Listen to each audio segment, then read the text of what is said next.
باللہ من الشیطان اللعین الرجیم بسم اللہ الرحمن الرحیم وصلی اللہ علی محمد وآل بیتہ الطیبین الطاہرین المعصومین۔ بارگاہ ملکوتی امیر المومنین سرزمین علم و ادب نجف اشرف سے تمام عالم اسلام کو اور بالخصوص امام زمان کو ان کے جد امجد امام علی نقی علیہ السلام کی ولادت باسعادت کے موقع پہ ہدیہ تبریک پیش کرتا ہوں۔ امام علی نقی علیہ السلام 212 ہجری 2 رجب مدینہ منورہ میں پیدا ہوئے۔ آپ کا اسم گرامی امام جواد نے اپنے جد امجد کے نام کے اوپر علی رکھا تھا، یعنی امیر المومنین علی ابن ابی طالب کے نام پہ آپ کا نام علی رکھا، اور آپ کے القاب میں سے اہم ترین لقب ہادی ہے۔ امام ہادی امام معصوم تھے، یعنی درجہ عصمت کے اوپر بھی فائز تھے اور امام بھی تھے، اور آپ کی امامت کے دلائل میں سے امام جواد کی وہ بہترین عبارت اور وہ بہترین نص ہے جس میں آپ نے اپنے بعض شیعوں کو یہ فرمایا، انی ماضٍ، کہ اے میرے شیعوں میں اس دنیا سے رخصت ہونے والا ہوں، والامر سائر الی ابن علی، اور امر امامت میرے بعد میرے بیٹے علی کی طرف منتقل ہو رہا ہے، وَلَهُ عَلَيْكُمْ بَعْدِي مَا كَانَ لِي عَلَيْكُمْ بَعْدَ أَبِي۔ بڑا ہی پیارا امام علیہ السلام نے یہ جملہ فرمایا کہ جیسے میرے بابا امام رضا کی شہادت کے بعد میں آپ کے اوپر حجت تھا، اسی طرح میری شہادت کے بعد میرا بیٹا امام علی نقی علیہ السلام آپ کے اوپر حجت بھی ہے، اور جس طرح میری اطاعت آپ کے اوپر لازم تھی اسی طریقے سے امام علی نقی علیہ السلام کی اطاعت بھی آپ کے اوپر لازم ہے۔ امام ہادی علیہ السلام کی سیرت طیبہ میں ملتا ہے کہ امام علیہ السلام اپنے کام اپنے ہاتھوں سے خود کیا کرتے تھے، حتیٰ کہ مورخین نے لکھا ہے کہ کھیتی باڑی جیسے امور بھی امام علیہ السلام خود انجام دیا کرتے تھے۔ امام علیہ السلام کے اصحاب میں سے ایک شخص جس کا نام تاریخ نے علی بن حمزہ لکھا ہے، وہ کہتا ہے کہ میں نے امام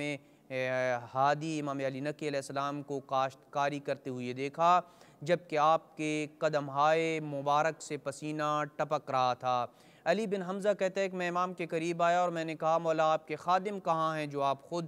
زمین میں کاشتکاری کر رہے ہیں، زمین میں خود کام کر رہے ہیں؟ تو امام علیہ السلام نے فرمایا، یا علی، اے علی بن حمزہ، قد عمل بالید من هو خیر منی ومن ابی فی ارضہ، اے علی بن حمزہ، زمین میں کاشتکاری جیسے کام کرنا یہ مجھ سے اور میرے بابا سے افضل ہستیاں بھی انجام دیتی رہی ہیں۔ تو علی بن حمزہ نے کہا کہ وہ کون سی ہستیاں ہیں جو آپ سے اور آپ کے بابا سے افضل ہیں اور زمین میں وہ خود کام کرتی رہی ہیں؟ تو امام علی نقی علیہ السلام نے فرمایا، رسول اللہ و امیر المؤمنین، وہ ہستیاں رسول خدا صلی اللہ علیہ وآلہ وسلم اور امیر المؤمنین تھیں، بلکہ فرمایا وآبائی کلہم عملوا بأیدیہم، بلکہ میرے سارے آباء و اجداد خود اپنے ہاتھوں سے کام کاج کیا کرتے تھے۔ اور بڑا پیارا ہی جملہ اس کے بعد فرمایا، وَهُوَ مِنْ عَمَلِ النَّبِيِّينَ وَالْمُرْسَلِينَ وَالْأَوْصِيَاءِ وَالصَّالِحِينَ، اپنے ہاتھوں سے کام کرنا یہ انبیاء، مرسلین، اوصیاء اور نیک اور صالح لوگوں کی سنت ہے۔ یہ امام علیہ السلام کی ایک امتیازی خصوصیت ہے کہ جو تمام اولیاء اور صالحین کی بھی سنت ہے۔ امام علیہ السلام نے اپنے دور امامت میں جہاں دیگر علوم فقہ، حدیث کی ترویج اور دیگر علوم کی نشر و اشاعت میں اہم کردار ادا کیا، وہیں اس وقت رائج باطل عقائد کا بھی امام علیہ السلام نے ڈٹ کے مقابلہ کیا، جیسے عقیدہ تجسیم، یعنی کچھ افراد ایسے ہیں کہ جو عقیدہ تجسیم کے قائل ہیں، یعنی خدا کے لیے جسم و جسمانیت کے قائل ہیں۔ امام علیہ السلام کے دور میں ایک شخص حشام بن حکم جو بعد میں صحیح عقیدے کے اوپر آ گیا تھا، لیکن یہ اس وقت کی بات ہے کہ جب وہ تجسیم کے نظریے کا قائل تھا، اور امام علیہ السلام کی کسی صحابی کی حشام کے ساتھ گفتگو ہوئی اور پھر اس نے آ کے امام علیہ السلام سے حشام کے نظریے کو ڈسکس کیا، تو امام علیہ السلام نے فرمایا ما لکم وقول ہشام، کہ تمہیں ہشام کے قول سے کیا ہے، تم ہشام کو قول کو چھوڑو، اس لیے کہ انہو لیس منا من زعم ان اللہ عز وجل جسم، اس لیے کہ اس کا ہم سے کوئی تعلق نہیں ہے جو یہ عقیدہ رکھے کہ اللہ سبحانہ وتعالی جسم و جسمانیت رکھتا ہے۔ نحن منہ براء فی الدنیا والآخرہ، ہم ایسے شخص سے دنیا و آخرت میں بری ہیں، ہمارا اس سے کوئی تعلق نہیں ہے کہ جو خداوند عالم کی جسم و جسمانیت کا قائل ہے۔ اور کبھی امام علی نقی علیہ السلام یوں فرماتے کہ سبحان من لیس کمثلہ شیء لا جسم ولا صورہ، پاک کو پاکیزہ ہے وہ ذات کی جس کی مثل کوئی بھی نہیں ہے، نہ اس کا جسم ہے نہ اس کی صورت ہے، وہ جسم و جسمانیت سے منزہ و مبرہ ہے۔ اسی طریقے سے امام علیہ السلام نے اس وقت کے رائج باطل عقائد میں سے ایک اہم ترین باطل عقیدہ تفویض کو بھی امام علیہ السلام نے بڑے کھل کے واضح کیا، اور اس کے بطلان کو متعدد جگہ پہ امام علیہ السلام نے بیان کیا تاکہ لوگوں کو یہ پتہ چل سکے کہ یہ عقیدہ جو ہے یہ باطل عقیدہ ہے۔ عقیدہ تفویض سے مراد یہ ہے کہ اللہ نے مخلوق کو پیدا کیا ہے اور پھر اس کائنات کا نظام اہل بیت علیہ السلام کے سپرد کر دیا، یا کچھ مخصوص ہستیاں ہیں ان کے سپرد کر دیا ہے، اور خود خداوند عالم کی ذات اس کائنات کے نظام سے منقطع ہو کے ایک طرف جو ہے وہ ہو گیا ہے، اور اب یہی ہستیاں کائنات کے نظام کو چلا رہی ہیں۔ امام علیہ السلام نے اس عقیدے کے بطلان میں بڑا ہی پیارا جملہ فرمایا رجل یزعم ان الامر مفوض الیہ، جو شخص یہ گمان اور کرے اور یہ عقیدہ رکھے کہ کائنات کے امور اس کی طرف سپرد کر دیے گئے ہیں، فقد وہن اللہ فی سلطانہ، گویا اس نے اللہ کو اس کی سلطنت میں کمزور قرار دیا ہے، گویا کہ اللہ سبحانہ وتعالی اس بات کے اوپر قادر نہیں ہے کہ اس کائنات کی تدبیر کر سکے جس کائنات کا وہ خود خالق ہے، اور اس کو بنانے کے بعد کچھ ایسی ہستیوں کی طرف اس کائنات کے نظام کو سپرد کر دے اور وہ خود ایک طرف ہو جائے، اور اب وہ ہستیاں ہی اس کائنات کے نظام کو چلائیں، گویا ایسے شخص نے خداوند عالم کو اس کی سلطنت میں کمزور کر دیا ہے۔ پھر امام علیہ السلام نے اس کے انجام کی طرف اشارہ فرمایا فَهُوَ هَالِكٌ، پس اس عقیدہ تفویض کا مالک شخص آخرت میں ہلاکت اور بربادی کا اسے سامنا کرنا پڑے گا۔ امام علیہ السلام کے علمی کمالات میں سے ایک انتہائی اہم کرشمہ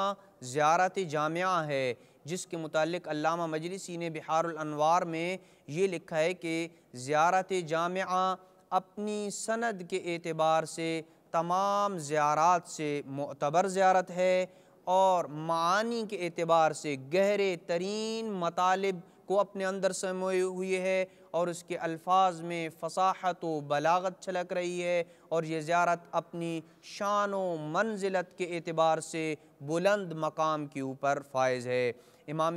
ہادی علیہ السلام مدینہ میں تعلیم، اخلاق اور تربیت جیسے فرائض بأحسن انجام دے رہے تھے، اور مسجد نبوی علماء و فقہا کا مرکز بن چکی تھی، لیکن حکومت وقت نے امام علیہ السلام کی ان دینی خدمات کے سامنے رکاوٹیں کھڑی کرنا شروع کر دیں، کیونکہ امام علیہ السلام کے گرد اتنی مقدار میں علماء اور فقہا کا جمع ہونا کسی بھی حکومت وقت کے لیے خطرے سے خالی نہیں تھا، اور انہیں یہ خطرہ محسوس ہوا۔ اور دوسری بات یہ ہے کہ پورے عالم اسلام کی توجہ امام علیہ السلام کی طرف تھی، اور لوگ اپنے اموال اور اپنے حقوق شرعیہ جو ہیں وہ امام علیہ السلام کی طرف بھیجتے تھے۔ اس وجہ سے وقت کی وقت کے حاکم کو یہ خطرہ لاحق ہوا کہ کہیں امام علیہ السلام ان اموال سے اسلحہ خرید کے ہمارے خلاف محاذ آرائی پہ نہ اتر آئیں، اور اسی خوف کو مد نظر رکھتے ہوئے مدینہ کے گورنر نے متوکل عباسی سے امام علیہ السلام کی گرفتاری کا مطالبہ کیا، اور جب امام علیہ السلام کو یہ علم ہوا کہ اس نے متوکل سے میری گرفتاری کا مطالبہ کیا ہے، تو امام علیہ السلام نے مدینہ کے والی کی شکایت کے ایک خط کی شکل میں متوکل کو کی، اور متوکل کو خط لکھا کہ تمہارا والی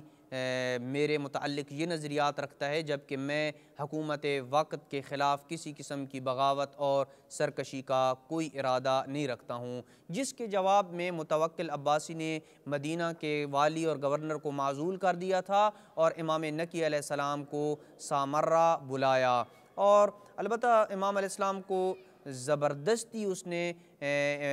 مدینہ رسول کو چھوڑنے کے اوپر مجبور کیا، اور آپ کو آپ کے اہل و عیال سمیت سامرہ لایا گیا، جہاں سخت اور کڑی نگرانی میں آپ کو نظر بند کر دیا گیا۔ لیکن یہاں بھی امام علیہ السلام نے مخفی انداز میں دین کی تبلیغ کو جاری رکھا، اور متوکل عباسی نے متعدد بار امام علیہ السلام کو آپ کے مشن سے روکنے کے لیے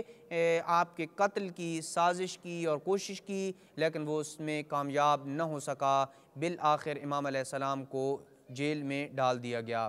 اور متوکل عباسی کی موت کے بعد مختلف حکومتیں بدلتی رہیں، لیکن معتمد عباسی کے لیے امام علیہ السلام کا وجود مبارک برداشت کرنا مشکل ہو گیا۔ یعنی معتمد عباسی جو